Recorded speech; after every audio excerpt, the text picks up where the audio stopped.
ஓம் நமச்சிவாய! வணக்கம் அன்பு நேயர்களே, நான் ஜோதிட ஜெமினி ஃபென்டிபிளா பேசுகிறேன். குருவால குருவே துணை.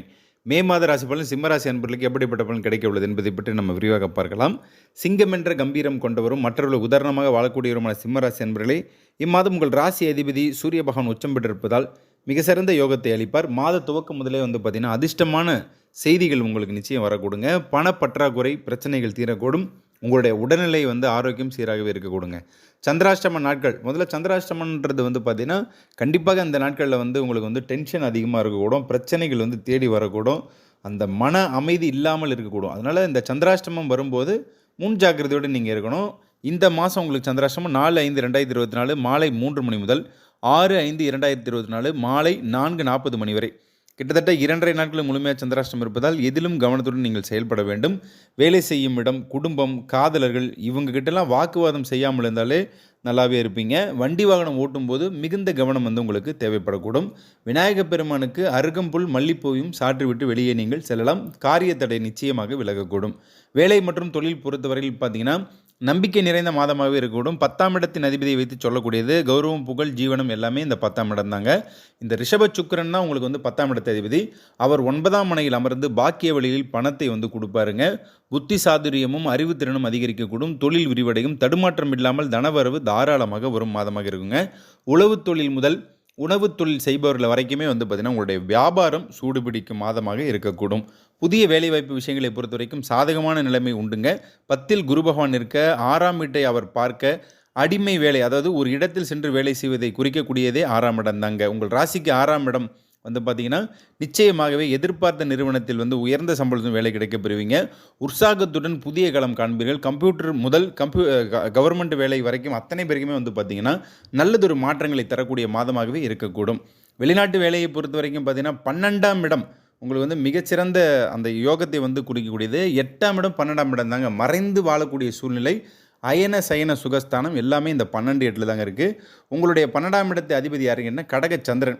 அவர் வளர்ப்பிறையில் பௌர்ணமி திங்களாக வலம் வரும்போது திடீர் அதிர்ஷ்டத்தை உங்களுக்கு நிச்சயம் தருவாருங்க. 8ஆம் இடத்தின் அதிபதி யாருன்னு கேட்டிங்கன்னா மீன குரு பகவான். அவர் 10ஆம் இடத்தில் இருப்பதால் முன்னேற்றத்தை நிச்சயமாக கொடுப்பாருங்க. சர்வதேச நாடுகளில் அதிர்ஷ்டகரமான வேலை கிடைக்க பெறுவீங்க. உங்கள் வாழ்க்கை வளமாகும் மாதமாகவே இருக்கக்கூடும். திருமணம் போன்ற சுபகாரியங்களை பொறுத்த வரைக்கும் 7ஆம் இடம் ஆண் பெண் இணைவை கணவன் மனைவியை சொல்லக்கூடிய இடங்க. சனி பகவான் தான் உங்களுடைய 7ஆம் இடத்தின் அதிபதி. அவர் அங்கே ஆட்சி பெற்று நிற்பதால் திக்பலம் பெறுகிறார். மற்றும் குரு பகவான் குடும்பஸ்தானத்தை பார்ப்பதாலும் நல்லதொரு இல்லற வாழ்க்கையை அமைத்து கொடுப்பாருங்க. கடவுள் அமைத்து வைத்த கல்யாண வைபவம் ஏற்படும் மாதமாகவே இம்மாதம் உங்களுக்கு இருக்கக்கூடும். காதலர்களை பொறுத்த வரைக்கும் உங்களின் சின்னஞ்சிறு சண்டைகள் காதலில் ஏற்படும் போது மனக்கலக்கம் பிரிவை தேடி செல்லக்கூடும். காதலின் ஆழம் கடலின் ஆழத்தை விட அதிகமானதுங்க. அதில் மூழ்கி முத்தெடுப்பீர்கள். வெறுத்தாலும் விலகாது காதல் கடவுள் தந்த பரிசுத்தமானது தாங்க. அனைவரையும் நேசிக்கக்கூடிய இந்த காதல் பார்த்திங்கன்னா ஒரு ஆணும் ஒரு பெண்ணும் இணைந்து அந்த காதலை நன்றாக எடுத்து செல்வதற்கு சுக்கிர பகவானே தூது செல்கிறார். மற்றும் புத பகவானும் உங்களுக்கு ஸ்தான பலம் பெறுவதால் நிச்சயம் காதலர்கள் வெற்றி பெறக்கூடிய மாதமாகவே இருக்கக்கூடும். புத்திரபாக்கியம் பொறுத்தவரையில் 5ஆம் இடம் உங்களுக்கு பார்த்திங்கன்னா அந்த புத்திரத்தை சொல்லக்கூடியது. தனுர் ராசி தான் உங்களுக்கு 5ஆம் இடங்க. அந்த அதிபதி பார்த்திங்கன்னா 10ஆம் இடத்தில் பலம் பெற்றிருப்பதால் நிச்சயம் குழந்தை பற்றிய கவலைகள் உங்களுக்கு விலகக்கூடுங்க. உங்களுடைய அதிர்ஷ்டம் பார்த்திங்கன்னா உங்களுடைய குலதெய்வத்தின் மூலியமாக சந்தான பாக்கியம் கிடைக்க பெறுவீர்கள். மாணவர்களை பொறுத்த வரைக்கும் பல மாற்றங்களை கல்வியில் கொண்டு வருவீங்க. உங்களுடைய எதிர்கால கனவுகளை நினைவாக்கி நல்லதொரு திட்டங்களை செயல்படுத்திங்க. இந்த ஆண்டு தேர்வில் அதிக மதிப்பெண்கள் எடுத்து காட்டுவீங்க. நீங்கள் நினைத்த கல்லூரியில் சேர்ந்து படிப்பதற்கு குரு பகவானும் புத பகவானும் நிச்சயம் பார்த்தீங்கன்னா மறைந்த புதன் நிறைந்த கல்வியை கொடுக்கக்கூடிய மாதமாகவே இருக்கக்கூடும். வீடு மண்மனை யோகம் பொறுத்தவரையில் 4ஆம் இடம் சுகஸ்தானங்க. 4ஆம் இடம் தாங்க அடிப்படை வசதிகளை ஒருவருக்கு சொல்லக்கூடியதே. உங்களுடைய 4ஆம் இடம் விருச்சிக செவ்வாய். அவர் 8ஆம் இடத்தில் நின்றாலும் 3 கிரகங்கள் உங்களுக்கு 8ஆம் இடத்தில் நிற்குதுங்க. வங்கி கடன் புதையல் யோகம் இது எல்லாமே பார்த்திங்கன்னா இந்த 8ல் நிற்கக்கூடிய செவ்வாய் உங்களுக்கு கொடுப்பாருங்க.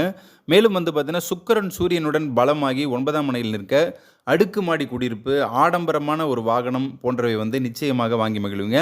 முக்கியமாக பார்த்திங்கன்னா இந்த வாடகை வீடு என்று இருந்த நிலைமை அப்படியே மாறக்கூடுங்க. சூரிய பகவானை பொறுத்த வரைக்கும் பார்த்திங்கன்னா 9ல் உச்சம் பெறுவதால் அரசியலில் உள்ளவர்களுக்கு சிகரம் தொட வைப்பாருங்க. மக்கள் போற்றும் மகா தலைவன் என்ற பெயரும் புதிய பதவியும் நிச்சயம் ஏற்படக்கூடிய மாதமாக இருக்கக்கூடும். கலைத்துறையில் உள்ள நண்பர்களுக்கு சுக்கிரன் உங்களை பிரபலப்படுத்துவார். 10க்குரியவன் 9ல் நின்றாலே பண தேவைகள் பூர்த்தியாகும். கலைத்தாயின் புதல்வன் என்ற பெயரும் பட்டமும் நிச்சயம் தேடி வரக்கூடுங்க. மொத்தத்தில் சிம்மராசி அன்பர்களுக்கு இம்மாதம் அதிர்ஷ்டலட்சுமியின் கடாட்சத்துடன் வெற்றி முகம் காண்பீர்கள்.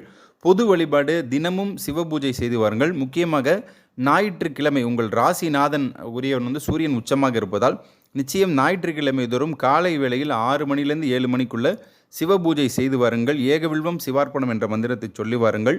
நலம் பெறுவீர்கள். அன்னதானம் ஞாயிற்றுக்கிழமை செய்து வாருங்கள். சுபமஸ்து. நல்லது நினையுங்கள், நல்லது நடக்கும். நன்றி, வணக்கம்.